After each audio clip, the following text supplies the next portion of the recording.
Hello दोस्तों, नमस्कार, प्रणाम। अपने यूट्यूब चैनल पर आप सबके स्वागत करत है। बहनी, दीदी, माई, चाची, भौजी, काकी जे के यूट्यूब के माध्यम से देखत हैं सबके हाथ जोड़कर तहे दिल से प्रणाम करते ही।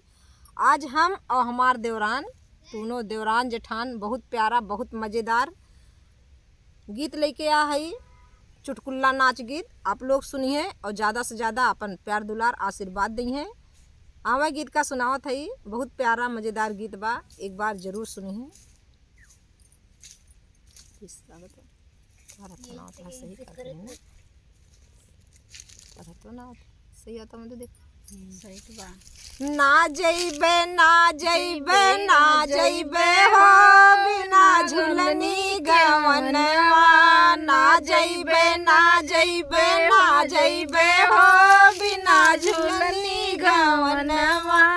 पहली पठौनी ससुर मोरे आवे, पहली पठौनी ससुर मोरे आवे। ना जइबे ना जइबे ना जइबे हो वही बूढ़ा के संगवा।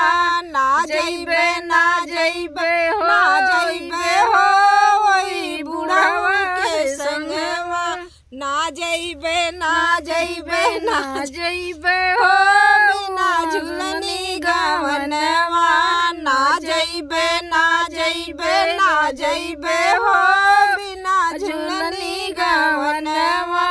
दूसरी पठौनी भसुर मोरे आवे, दूसरी पठौनी भसुर मोरे आवे। ना जइबे ना जइबे ना जइबे हो वही छुतिहर के संगवा।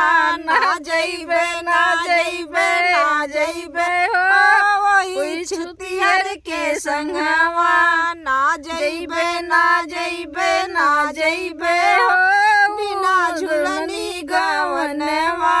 ना जइबे ना जइबे ना जइबे हो बिना झुलनी गवनवा।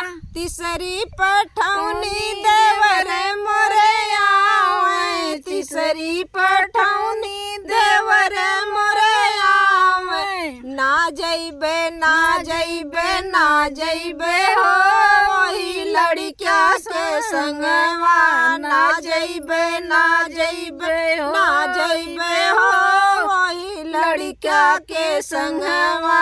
ना जइबे ना जइबे ना जइबे हो बिना झुलनी गवनवा। ना जइबे ना जइबे ना जइबे हो बिना झुलनी गवनवा।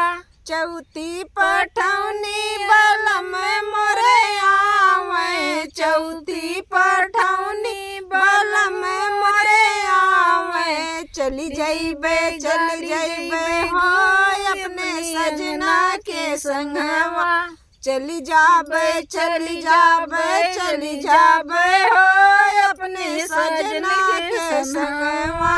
ना जइबे ना जइबे ना जइबे हो बिना झुलनी गवनवा।